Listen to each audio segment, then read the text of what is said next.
እንደ ብርሃን ልጆች መኖር ወይንም እንደ ብርሃን ዓለም መኖር የገባንበት የወረስነው ዓለም አለ። እዛ ሳይሆን የምንኖረው እዚህ እንጀምረዋለን፣ እዛ እንጨርሰዋለን። ስሙ ለዘላለም የተባረከ ይሁን። እንደ ብርሃን ልጆች መኖር፣ እንደ ብርሃን ልጆች መመላለስ፣ እንደ ብርሃን ልጆች እዚህ ምድር ላይ መታየት። ኢየሱስ ክርስቶስ ስሙ ለዘላለም የተባረከ ይሁን።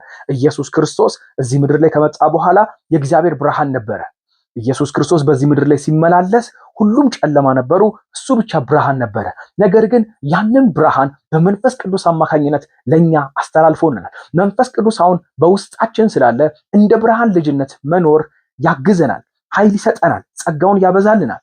ፖል በኤፌሶን 5:8 ላይ እንደዚህ ይልናል፣ ቀድሞ በጨለማ ነበራችሁ፣ አሁን ግን በጌታ ብርሃን ናችሁ። ኢየሱስ ክርስቶስ ስሙ ለዘላለም የተባረከ። እንደ ብርሃን ልጆች ኑሩ፣ የብርሃን ፍሬ በበጎነት በጽድቅ በእውነት ሁሉ ዘንድ ነውና፣ እንዲሁም ጌታ ደስ የሚያሰኘውን ፈልጉ። ፍሬ ከሌለው ከጨለማ ስራ ጋር ምንም አይነት ህብረት አይኑራችሁ። እግዚአብሔር አሁን ሰውን ይፈልጋል። እግዚአብሔር አሁን የኢየሱስ ክርስቶስን ፉትስቴፕ ተከትሎ የሚኖርለት ልጅ ይፈልጋል።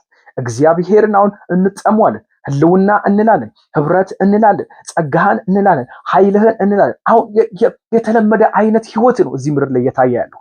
የሐዋርያቶቹ ዘመን የኢየሱስ ክርስቶስ ህይወት እዚህ ምድር ላይ በሙላት የምናነበውን የሐዋርያት ስራ መኖር እግዚአብሔር ይፈልጋል። በልጆቹ መገለጥ ይፈልጋል።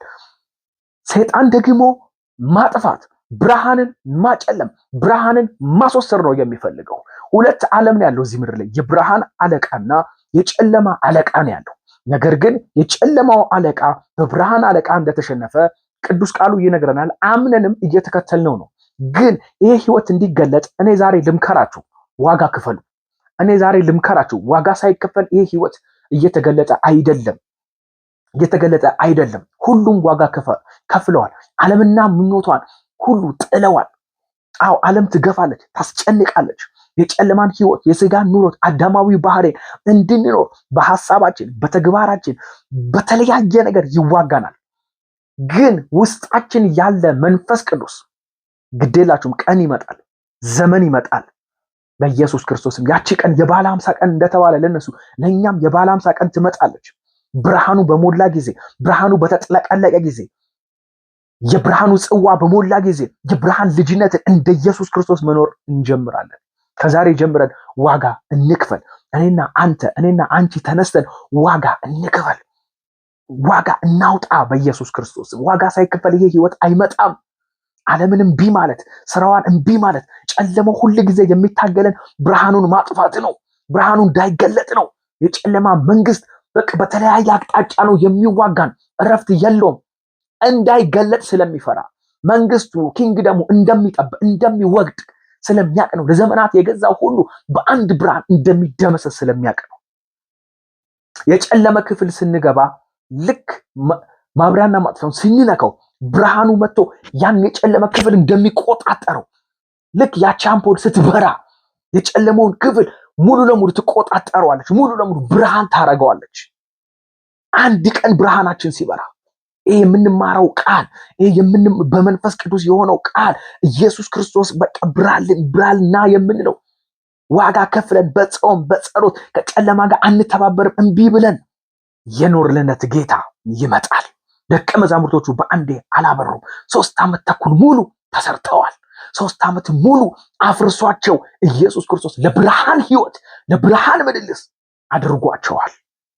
አንድ ቀን ይመጣ ዘደይስ ካም ኢየሱስ ክርስቶስ ብርሃናችን ነው። ብዙ ኢየሱስ ክርስቶስ እዚህ ምድር ላይ እንዲታይ ይፈልጋል። እግዚአብሔር ልጁን መድገም ይፈልጋል፣ ልጁን ማሳየት ይፈልጋል። ነገር ግን ከጨለማ ጋር ተባብረው አይደለም የገለጡት። የጨለማ ህይወት እያስተናገዱ የብርሃንንም ህይወት እያስተናገዱ አይደለም የተገለጠው። የብርሃንን ህይወት የሚያስከፍላቸውን ዋጋ ሁሉ እየከፈሉ፣ መጣል ያለባቸውን ዋጋ ሁሉ እየጣሉ፣ ብዙ ነገራቸውን ሁሉ በቃ እያስቀመጡ ለኢየሱስ ብለው ለብርሃን ህይወት ብለው የሚመጣው ይበልጣል ብለው የብርሃን ዘመን ይበልጣል ብለው ዘደይስካ ያቺ አምፖል ያንን ክፍል እንደምትቆጣጠር በአንተ ላይ አንድ ብርሃን ሲታይ፣ በአንቺ ላይ አንድ ብርሃን ሲታይ ለምድር ትሆናለህ፣ ለህዝብ ትሆናለህ፣ ለሀገር ያደርጋል፣ ለምድር ያደርጋል። በኢየሱስ ክርስቶስ የጭካኔ መንፈስ ያገኘን፣ በኢየሱስ ክርስቶስ እምቢ የማለት መንፈስ ያገኘን፣ የጨለማን ስራ የመጣል ከጨለማ ጋር ያለመተባበር መንፈስ በኢየሱስ ክርስቶስም ያገኘን፣ የጨለማን ህይወት የመካድ የብርሃንን ህይወት የመኖር በብርሃን የመገዛት ህይወት በኢየሱስ ክርስቶስም ይጨምርብን። ብርሃንሽ መጥቷል፣ ተነሽና አብሪ።